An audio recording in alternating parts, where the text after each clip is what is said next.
Over the years, marketers have been analyzing the different generations, baby boomers, Gen X, millennials, and recently we have seen there's a red thread among all of them: speed.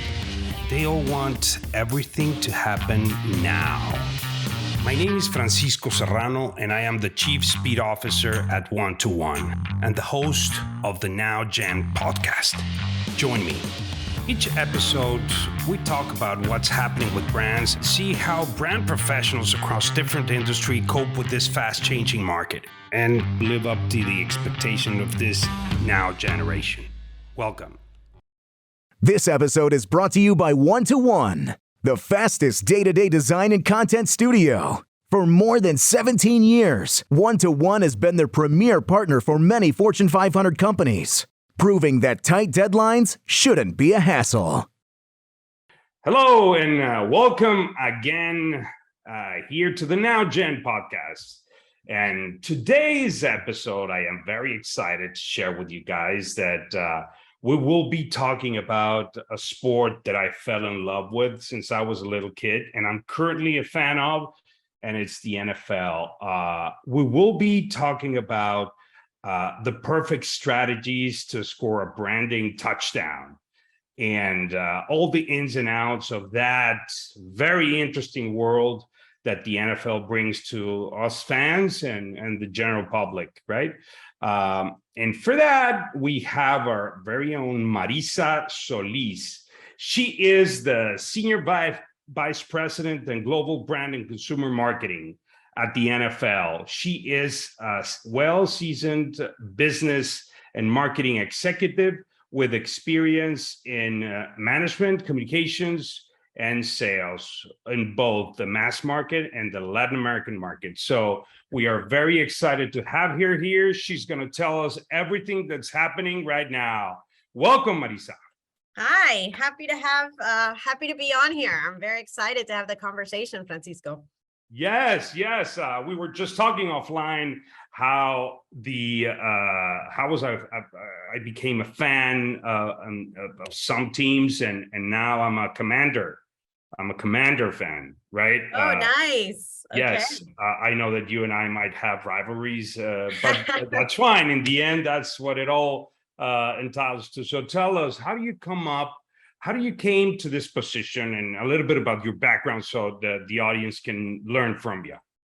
Sure. I actually grew up in Mexico City, so it's interesting that I'm now at the NFL. It's been a journey, but I started my career at Procter & Gamble, actually. So I started my career in CPG. I studied to be an ambassador, believe it or not. I studied international relations, ended up in CPG with Procter & Gamble, and then did a whole round of different things. I did some politics for a little bit, political consulting. I went and did some management consulting with Deloitte. And then I ended up at PepsiCo, and I spent 18 years at PepsiCo in various different companies, Frito-Lay North America, Pepsi Beverages, various different roles in marketing and sales and innovation. And about a little less than a year ago, I got this phone call from the NFL. And it was basically, hey, we've been watching your career. Would you like to join the NFL and lead our global brand, and consumer marketing? And when you get a phone call from the NFL, you can't really pass that up, right? It's For the sure opportunity of a lifetime. Arguably the biggest brand in America, right? Super recognizable, huge platform to make an impact. And so I couldn't pass it up. And a little less than a year ago, I joined the NFL, haven't looked back. Lots of opportunity, lots of excitement, and it's been great so far. Yes, and I have to say that I feel proud because you as a Latina not only score this good and great responsibility to show the world what the NFL is all about, but also you recently being part of the 100 Latinas list in 2022, the Latino Leaders magazine, right? That was a great honor, and very proud to have been part of that list, along with some amazing Latinas that I know and I'm very proud to call my friends. So it was really great. It was a great honor. How does it feel? I mean, to be at the pinnacle of your career and, this great job and the responsibility and, boom, you're being recognized as one of the most important Latinas. How does it feel?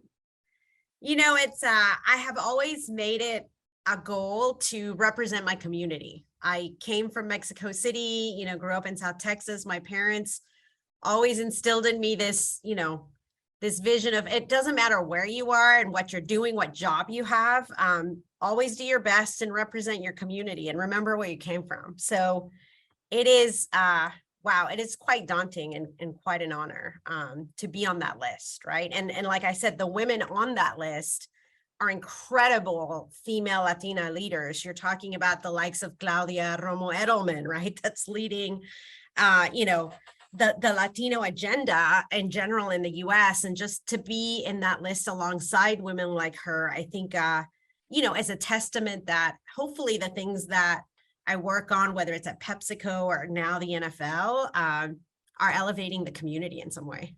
Yeah, and also I have to say the audience needs to know that you already been also recognized by Ad Age as one of the most powerful women in the sports industry. So you have Cannes, Lions, multicultural awards. My God, the list goes on and on. So I have to say congratulations, and it's an honor that a Latina it's at that moment and with all that recognized from different professional associations, right?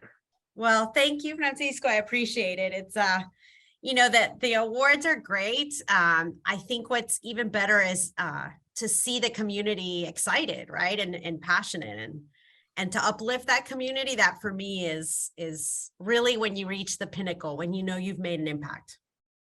Yeah, for sure. And I want to get that word impact and go deep into what we are here to talk about more, which is, the brand itself, the NFL brand, and the engagement and the connection the brand has with different consumers across different generations. How does that, what's the behavior? Who do you have more baby boomers or Gen X's, or how does it, what's it is the same, the people that watch the games versus the people that buy the clothes? Tell us a little bit about that. Yeah, it's interesting when you think about the NFL brand, it truly is a reflection of America. When you think about it's, very broad, our fan base really covers a wide variety of demographics, of interest. It's a reflection of America. And, about 3-4 years ago, Tim Ellis, the current CMO of the NFL, came over from Activision and realized that the fan base was increasingly older, right? So about over 50% of the fan base 4 years ago was over the age of 35. And very middle America, non-multicultural, and as you think about, 4 years ago, that being your primary fan base, your core avid fans, and you think about really where the country is going, right? And the pace of the demographic change and really as you see the future of our country and the population, it was a clear sign of trouble, right? Because you certainly want your brand to be headed in the direction of where the country is headed. And he made it, a big mission to make sure that we brought in all of that new fan base, whether it be a younger fan base, right, under 35, particularly Gen Z and millennials at the time, and a very multicultural fan base, women, people of color, the edges of the country too, not just the middle of the country, and really make it appeal, to everybody. And that's a very hard thing to do when you're a brand and a ubiquitous brand at that, to appeal to everyone. And so that was the challenge, is how do you take this massive brand that everybody recognizes, everybody has an opinion on, by the way, and make it amenable and approachable and likable by everyone, young and old alike, right? I think it's the marketing challenge of the centuries. And when I came on the NFL, knowing that was the challenge and the journey that the NFL was on, it was very appealing to me, because as a marketer, that's always strive to bring in those new audiences, particularly the Latino community, but also our young Gen Z audiences. It was a challenge I couldn't pass up. So that has been the journey, is how do you make this brand approachable? How do you make this brand youthful? How do you make this brand inclusive and diverse? And it's a journey, I think, that's been working, and we've been on it, and we're going to continue to be on it, and and continue to hopefully make an impact. Yeah. And tell me, I mean, you have vast experience with Pepsi and other consumer packaged good brands, and they are global brands that they sell all over Europe and Asia. And, NFL, do you have plans to go to Mexico more and to get it well overseas, or what are you gonna take the brand? Yeah, well, first of all, when you look at the brand today, it has a global fan base. It is watched in, over, 10, 15 countries in the world. And that fan base is over 200 million people across the world. It's crazy, because we do reach countries through the broadcast. And now we've been expanding our games, right? So this season, you're going to get 8 in-season games, one of which is in Mexico City at Estadio Azteca. 3 will be in London, and 1 in Munich. So our first time ever in Germany. And they're not exhibition games. They're regular in-season games that matter, right? So I think that's going to, do a lot for our fan base in those countries. Mexico in particular, huge fan base. And, they consume the game down there, via our partners at Televisa. And now having a live game, just really brings that audience to life, right? And I think there's a lot of connection between the Mexican fans and our US Hispanic fans that, we're going to make sure that we explore and we bring to light, because I think that connection, with Mexico is going to be key as we connect with the Latino community in the US. Yeah. And I can tell you that it's just an experience to watch a game in the Estadio Azteca. Yes, it is. You see all the people there and the screaming, and it's just, such a soccer culture there. Yes. You bring something to the table, and there's something that the NFL brings into us fans. But tell me, from your research, what are fans looking for when they they go into a match and they watch it? What are they looking for? Do they want to see blood, or do they want to see athletes play? What is it? And taking a step back, the power of the brand and the game, and whether you're watching it, by the way, in the stadium or anywhere else, first and foremost, the game is a unifier. And that is the power of the game, because it doesn't matter how old you are, where you come from, what ethnicity you are, what political inclination you have. When you're watching that game, you are going to cheer along everybody else, when that unexpected touchdown happens or when a great play, happens. So it is the ultimate unifier. And that is something that, we love about the game. It's a very American game, an American tradition, right? You think about football and fútbol americano, it is really a little microcosm of the American dream. And the game is exciting. The game is unpredictable. We were talking offline, right? At the beginning of the season, there are 32 teams, and any one of those 32 teams can win. You look at last season, the Cincinnati Bengals, who had been in last place, for seasons before made it all the way and almost won. And that's incredible. And last season,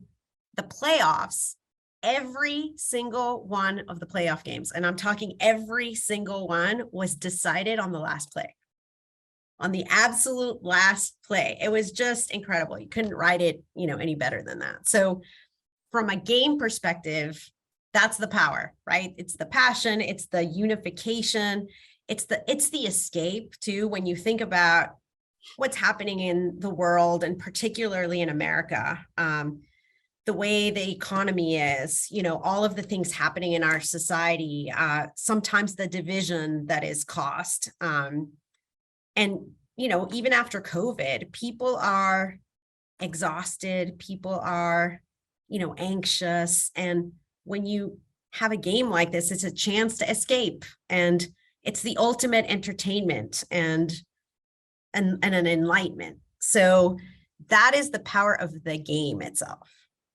Yeah.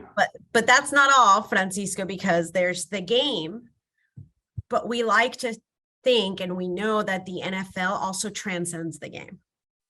So you have the joy of the game and the joy that brings, but the NFL does so much more for the communities, and the NFL family comes together each and every day and does things that I think sometimes people don't even realize to uplift communities all across America. And that work actually is probably the reason I'm most excited about being a part of the NFL, to really shine a light on the work off the field that the NFL family does for communities everywhere, every day. Yeah. Tell us a little bit more about that. What kind of help you guys do with the community? So the NFL donates over $500 million a year to community organizations all over America. And the work ranges from, we have a program called Crucial Catch, which is making sure, that there are resources in underserved communities for cancer screening. We have a program called Salute to Service that supports our servicemen both abroad and as they come back. We have a program called Inspire Change, and it's all about bringing education, economic development, helping to improve the criminal justice system. So all of these things across a variety of communities, the NFL gets involved in, and the foundation supports, organizations from Urban League to Big Brothers Big Sisters, Mentor, and that's what the league does. And then every player has their own causes that they support. In November, we do a program called My Cause, My Cleats. And every player in their cleats, will put the cause that they support, whether it's cancer, whether it's, criminal justice, education, all of these things, bringing, building infrastructure in poor communities. They are displayed on their cleats, and then you can kind of see, over 200 causes that are supported by our players and the things that they do in the community. It's actually quite uplifting and just really great. Yeah, and what I was telling you about offline before we started this interview is that passion is something that as a fan, I can tell you that that's the reason, one of the reasons why I connect with the game, and the importance that you're telling us now that the NFL goes above the game, above and beyond the game. It's not just the game itself. That I truly applaud that portion that you guys help reunite the American people, because this wars between, in politics and in the economy and, the virus, and that is like, okay, this is the game and let's have fun. And it's a way of disconnecting, like you say, entertainment, but also unites and reflects the American spirit of, the American way of life, that if you fight like the Cincinnati Bengals, you can make it also, Absolutely. right? Ultimate underdog story for sure. Exactly. So, and that really, resonates with me and gives me, the urge to keep watching. And talking about the fans, we were saying what is a fan looking for in a game, and you explained that connection, that unity. Are your fans across different generations looking for the instant gratification, meaning that, for example, a consumer would be taking a plane and then I want to watch now my game, and boom, and it can be a baby boomer, or it can be somebody from 16-year-old that is just in recess in an activity or whatever. Does that play a role as a brand to try to meet that challenge coming from those kind of generations? Absolutely. I mean, the way that different generations, different cultures experience the game is so different. And and it's changing so much, right? So we have to be ready to change with the times, because think about it, the game is entertainment, right? And the world of entertainment has changed so much. So you can still have your traditional fan that will go to the stadium and experience a live game, or sit in front of their linear broadcast and watch a 4.5 hour game nonstop, right? You and I both know the world has changed, and not everyone's going to consume the game that way, particularly the younger generations that have a very small attention span. They're not going to sit and watch a 4.5 hour game, and they're not going to necessarily sit and watch a linear broadcast either. I mean, many of our Gen Z fans, I don't think, have watched a linear broadcast or sat in front of a TV. So it is very important to be engaged, socially, digitally, be in the channels where they're at and engage in the way they love to engage. We need to be in their world and their space, not them be in ours, right? Because they may never come. Like we have to go be and engage with them. Yeah, something pretty cool you guys have. I was watching the other day a recorded game, right? So I put it in, and it was like, do you want to watch it fully, or do you want to watch most important plays? And I'm like, what is this? Let's watch the most important plays. And it was pre-edited. The plays that really made a difference in the game, and I didn't want to invest 4 hours to watch the pre-recorded game. I just watched, and so that is a sample of what you're saying, right? That oh yeah, and so many different ways. So that's definitely one, right, where you can put nuggets of the game, to an avid fan like yourself that wants to watch the highlights. Yeah. But there are fans that sometimes don't understand the game, or, don't necessarily get the game. Think about our youngest of fans, right? If, say you're 9, 10, 12 years old and your parents are watching the game, you may be curious about what's going on, but you may not really necessarily understand the complexity. We now have ways to watch to make it fun and engaging so that you start, paying attention and learning the game. And we have partnerships like, we have a partnership with Nickelodeon. And I love the way, if you need to watch Nickelodeon and watch a game on there, particularly their Christmas game. And what they'll do is, they will broadcast the whole game and make it very fun for kids. So through graphics, I remember they had a Dallas game last season, and literally as, Zeke catches the ball and is running down the field, you see burgers, like hamburgers. And he's like, no, taking each burger down. And there's moments in the game where the whole field gets slimed, or a player gets slimed, so there's different ways to bring kids along.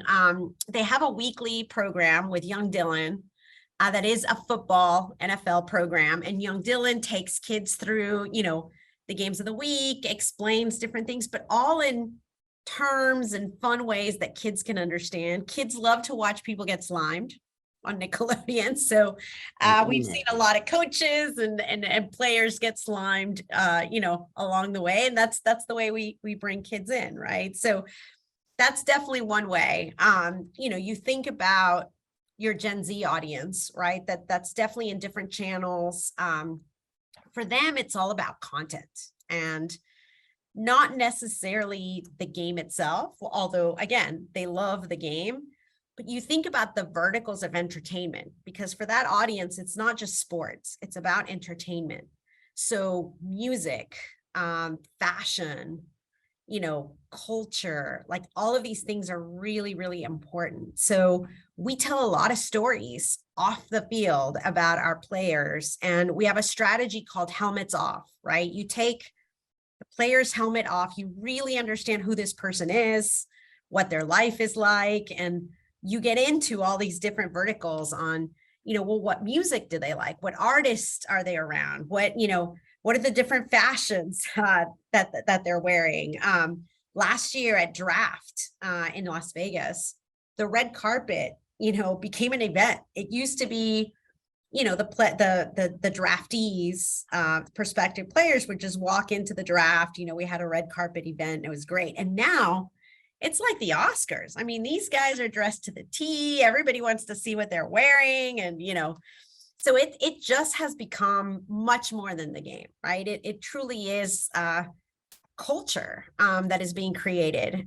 Music, so important, right? To have all kinds of music to bring our fans in, right? I mean, last year's halftime show, I think arguably was, one of the best ever. And we had everybody of all generations, right? Standing up and cheering for that. I mean, I remember, my favorite was Eminem, and I was just like cheering, and my daughter loved Kendrick Lamar, and, I had friends that were into Dr. Dre. And so it just had every element, right? I mean, Shakira and J-Lo the year before, it just, by bringing in different kinds of artists, different kinds of music, you engage with your fans in a very different way.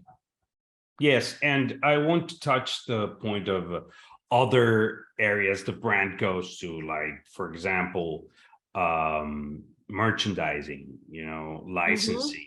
Yes. From Peter Miller, great high-end quality, NFL wear, clothes, but also the typical, all the games from socks all the way through. Has that grown, and where is it going? Is it going digital? Is it going because nowadays digital, you can find any size, any shape, your logo can be in any piece of garment. Is that growing? Do you have retail versus online? How does that behave? Yeah, I mean, all of the above. It used to be you just had your traditional NFL gear, at the shop at the stadium, right? And I mean, it's grown so much. You have everything from NFLshop.com, right, where you can get your official merchandise, and even the type of merchandise there has grown, right? Because our fans are changing. So like even just having a few years ago, women sizes and different kinds of fit, for women fans, that's huge. We have over 80 million women fans. We want to look good too in our gear. So that was a big deal. But now, we have fashion collabs all the time where, we'll collaborate with big fashion artists, have limited time, different merchandise. And again, to bring kind of that element of the fashion. I know last year in LA, or this year in LA, we have a program called Origins where we collaborate with local fashion artists from the area. And we had 10 different local artists that collaborated, made, whether it was the hoodies or different shirts or hats or any kind of merchandise, right? That was limited time edition, and it brought to light their artistry and you know, their fashion and their lines, again, in partnership with the NFL. So it goes from limited time to, you know, online, digital, to the teams, you know, and big collaborations with our partners like Nike. So it's a big world in terms of, you know, fashion and merchandise, and it can go anywhere, right? It's not just a physical store anymore. It really has gone digital, and, you know, we take careful approach as to who the brand is licensed to, because it is important, right, to uphold the values of the NFL, and we want to make sure that the fashion values are upheld, and the brand is reflected. Yeah, and I imagine that if you see a low quality garment with your logo on it, and it's a replica or whatever, that damages the brand, and it just gives you not the right reflection of what you're trying to convey, right? So, what is the number one challenge you see as a brand in the coming year? What is your challenge? Yeah, I mean, I think my challenge is, you know, we talked about in the beginning, is, you know, this journey to make the brand approachable and inclusive and really be for everybody. It's a journey we've been on. We've made a lot of progress, but I think there's still a long ways to go, right? To make sure that everybody feels included in the game. Everybody feels part of the game, and that they can enjoy the game in their own way, right? This isn't just a game for an older crowd, or, you know, necessarily middle America. You can be anybody, anywhere, and watch it in any way that you want. And I think that's the challenge, is how do we keep our core avid fan base that has been with us, you know, forever, and it's an aging fan base, and how do we bring in this new, you know, young, multicultural, different, you know, they don't watch linear, they're all online, mobile. How do we bring all that together and maintain and grow that fan base? That's the challenge. It's, you know, it's a big challenge, but it's super fun, and I think we're on the right track. Yeah, well, I can tell you that I engage a lot, and I completely understand the efforts you're doing right now. And as a marketer, I can appreciate that it's a difficult brand. I mean, it's a difficult brand. It's a challenger brand because you don't have the global presence like the Pepsis or the Cokes or whatever.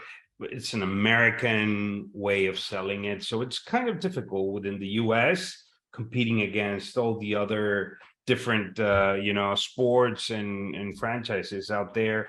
And so to our listeners, being a seasoned marketer and having all the experience before the NFL, what would you tell as the key takeaway of your experience now in this role, so that they can just, after enjoying this conversation, use it either for their coffee brand or, you know, law firm, whatever? Is what would be the key takeaway from your perspective? Yeah, I mean, you know, all those years of experience really boils down to, you have to know who your brand is, and not just today, but always, right? So I always talk about the timelessness of the brand. What does your brand stand for always? But then the timeliness of your brand. How do you make that, you know, whatever it is your brand stands for, timely for the day?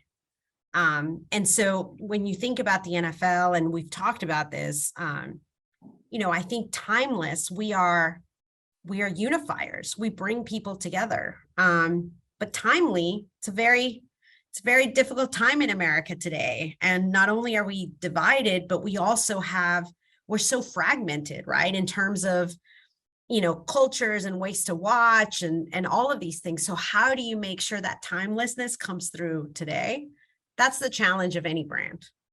And marrying that timelessness with the timely and doing it right, I think is the key to success. Always making sure you're engaging fans of yesterday, fans of today, fans of tomorrow. It's not always an easy balance. I know it's a never-ending effort, right? It's a never-ending task that as marketers we have in order to become and keep being relevant. Yes, thank you very much. Well, now we're moving to the final segment of the show, or the show. I'm not a show. It's to the final segment of the podcast, and so I would like to ask a professional marketer like you, what is the biggest breakfast brand that you like and why? Oh my goodness, you're gonna get my bias here. Okay. I'm former Pepsi. I have to say Quaker, and Oh, there you go. I mean, absolutely. You cannot start your morning without your Quaker oatmeal. And put in a little bit of Starbucks coffee. And Wow. then you're good. And then you're good to go. And then you're good to go. Great. Excellent. Thank you very much for sharing that, because it's always good to have a different perspective of how you see a brand. And just, I know that you are a celebrity in the brand world, so it's kind of like, what would they have for breakfast, or a snack, or or what kind of car they drive. It's kind of, and that relates, as a professional, you judge brands differently than any other consumer, right? Or not. That's or why. not. I would say or not. At the end of the day, we are all consumers, and as a marketer, you have to remember that. And it's hard because you can't bring your own bias, right, to the table. You have to leave your bias at the door. But then you have a chance to be a consumer. I can be a consumer in all the other brands. And I tell you what, I'm a very good consumer. But I usually, when I'm marketing and doing marketing for my brand, I leave my consumer mind, or me and my personal mind, at the door so I can be objective. But hey, when I'm shopping for myself, I bring it all, right? And I make my choices and my decisions probably based on what those marketers are telling me too. So it kind of goes both ways. Yeah. Well, thank you for sharing, Marisa. Thank you very much. If somebody would like to touch base and reach out to you, Marisa, where should they go to? I think the best way to get in touch with me is my LinkedIn profile. LinkedIn. Super easy. Marissa, you'll see it. Marissa Solis. You'll see my picture Top there. Latina NFL rock star. There you go. Shoot me a note, and I'm usually pretty good about answering back. If you shoot me a note, and then we'll go from there. Perfect. Yeah, well, thank you so much for being here with us, Marisa. I really appreciate it, sharing your experience. And you've been listening to Marissa Solis, the Senior Vice President of Global Brand and Consumer Marketing at the NFL. And if you want to keep understanding and learning what huge rockstar brand professionals are doing to keep their brands relevant, please tune in the next episode of the Now Gen podcast. Thank you so much. Thank you, Francisco.